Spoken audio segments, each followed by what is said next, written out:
Representative Adam Schiff, certainly. And even what you see in the public domain disputes that claim.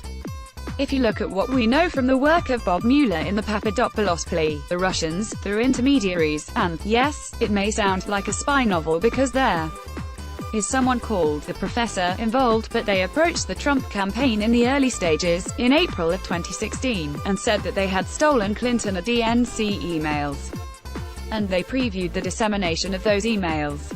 Only weeks later, the Russians made a second approach to the Trump campaign at Trump Tower at the top level of the campaign, the president's son and son-in-law and campaign manager, and said they were prepared to provide derogatory information about Hillary Clinton as part of their effort to help Donald Trump. These are things that cannot be ignored or willed away or easily explained away. And then you add to that, of course, the president and the president's son and their false statement about.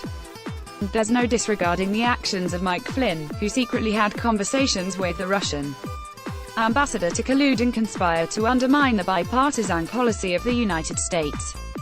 And he ended up pleading guilty to a felony about lying about that. You can't look at those facts and say they're meaningless or they don't amount to collusion. Whether they amount to a violation of the conspiracy statute involving federal election law, Bob Mueller will decide. But we need to report to the American people what happened.